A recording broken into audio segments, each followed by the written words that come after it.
د ایران او افغانستان ترمنځ د اوبو کړکېچ د افغانستان او ایران د معاصرو تاریخونو یو له مهمو موضوعاتو څخه ده. کله چې افغانستان وغوښتل د هلمند او هریرود سیندونو په جریان باندې بندونه جوړ کړي، په هغه وخت کې ایران د دغه بندونو پر وړاندې مشکلات ایجاد کړل، چې وروسته بیا د ظاهرشاه په وخت کې دغه تړون لاسلیک شو چې د شهید محمد موسی شفیق له لوري د افغانستان او ایران دواړو په ګټه یو داسې جامع تړون لاسلیک شو چې د افغانستان او ایران دغه جنجال ته یې پای ته ورسو. خو کله چې دغه تړون لاسلیک شو، له دې څخه وروسته هم په ایران او هم په افغانستان کې داسې شرایط رامنځته شول چې دغه تړون په سمه توګه عملي نه سو. په افغانستان کې کودتا وسوه چې دغه کودتا د داود خان له لوري وه او شاهي نظام په جمهوري نظام بدل شو. همدا ډول په ایران کې هم تبدیلیانې رامنځته شوې او نظامونه بدل شو. د وخت په تېرېدلو سره د تېر امارت په دوره کې همدا ډول د مجاهدینو هم د جمهوري دوره کې ایران وار دغه مشکلات رامنځته کړي و. بیا وایي چې ایران خپلې حق اوبه چې په دغه تړون کې ورته مشخص شوي نه دي ترلاسه کړي، خو عملا ایران د دې تړون پوره عملي کولو ته لا هم نه دی ژمن. په وروستیو ورځو کې دغه کړکېچ د ایران د رئیس جمهور د هغې وینا څخه وروسته لا تود شو چې افغانستان ته یې په اخطاریه ژبه وویل که چیرې طالبان د ایران پوره اوبه ورنکړي نو بیا د ګیله نه کوي. وروسته دغه ویناوې د مختلفو چارواکو ترمنځ تبادله شوې. د ایران یو پلاوی افغانستان ته راغی او دلته یې د ملي دفاع وزارت کې د حاجي مالي خان زدران په مشرۍ له یو پلاوي سره وکتل شو.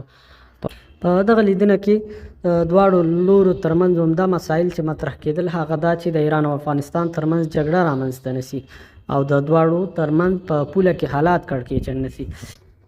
تازه د افغانستان د بهرنیو چارو وزارت مرستیال ویان ښاغلي حافظ ضیاء احمد تکل پر خپله ټویټر پاڼه لیکلي دي چې د اسلامي امارت د بهرنیو چارو وزیر ښاغلی مولوي امیر خان متقي سره په کابل کې د ایران سفیر حسن کاظمي قومي او د حسن کاظمي قومي مرستیال کتلي دي. ښاغلی حافظ ضیاء احمد تکل زیاتوي په دغه کتنه کې ښاغلی حسن کاظمي قومي د دوحې د وروستۍ ناستې په اړه د ایران اسلامي جمهوریت د موقف په اړه معلومات وړاندې کړل او یادونه یې وکړه چې د ایران هیئت په دغه غونډه کې د افغانستان له وضعیت او موجوده صورتحال څخه دفاع وکړه. هغه همداراز د افغانستان او ایران ترمنځ د دواړو خواو په همغږۍ د سرحدونو په ښه مدیریت ټینګار وکړ او د خپل حکومت د وروستیو اقداماتو په اړه یې لنډ او مختصر معلومات وړاندې کړل. د بهرنیو چارو وزیر ښاغلی مولوي امیر خان متقي صاحب د دوحې په ناسته کې د ایران اسلامي جمهوریت د ملاتړ هرکلي ترڅنګ د دواړو لورو پر ښې اړیکو ټینګار وکړ.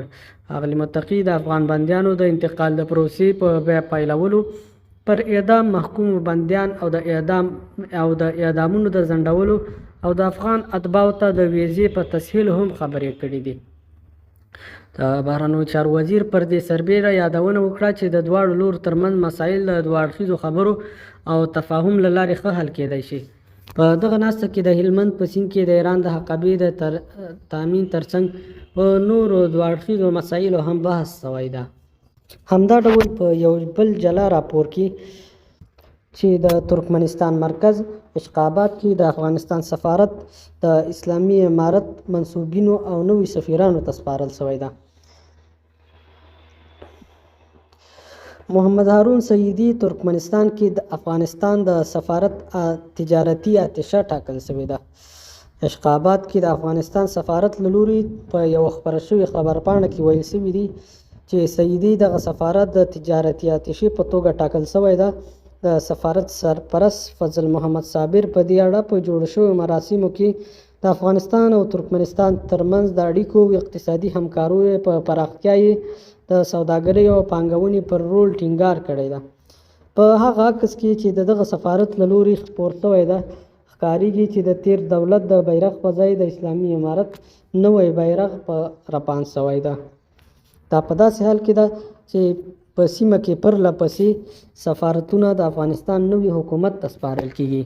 د دې څخه وړاندې داسې خبرونه خپاره شوي وو چې هند کې د افغانستان سفارت هم د افغانستان نوي حکومت ته سپارل شوی ده او د تیر جمهوریت دولت سفیر په هندي محکمو کې د فساد د دوسیو له امله د هند څخه تښتېدلی ده او یا هم د سفارت ځمکه یې د هندي شرکت له لوري د دغه وزیر د فساد له امله هغوی ته سپارل کیږي.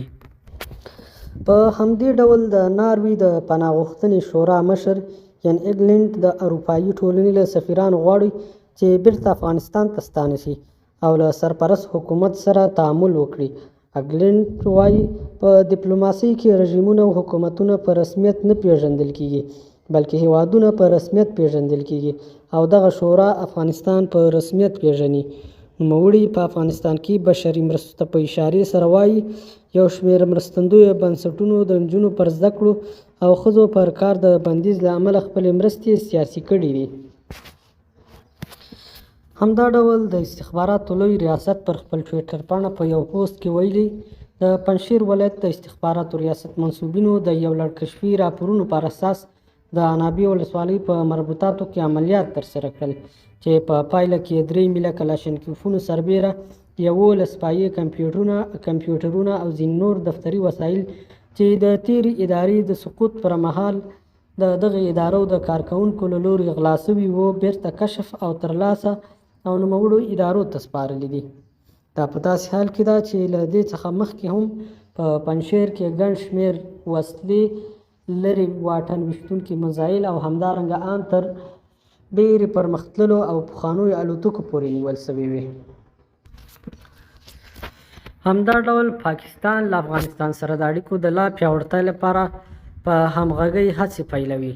په اسلام آباد کې د اسلامي امارت د سفارت سرپرست سردار احمد شکیب نن د افغانستان لپاره د پاکستان له تازه ګمارل شوي ځانګړي استازي آصف دراني سره کتلي دي. په دې کتنه کې افغان سفیر د دراني پر ټاکل کېدو خوښي څرګنده کړې او ویلي دي چې په دې سره به د دواړو هیوادونو ترمنځ شته ستونزې او دوه اړخیزې اړیکې لا هم پراخې شي.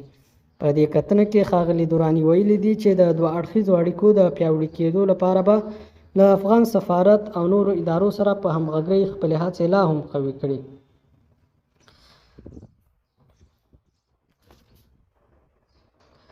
د افغانستان د ملي پراختیا شرکت چې د قوشتېپې کانال چارې په غاړه لري وایي د قوشتېپې کانال چارې په چټکۍ پر مخ روانې دي.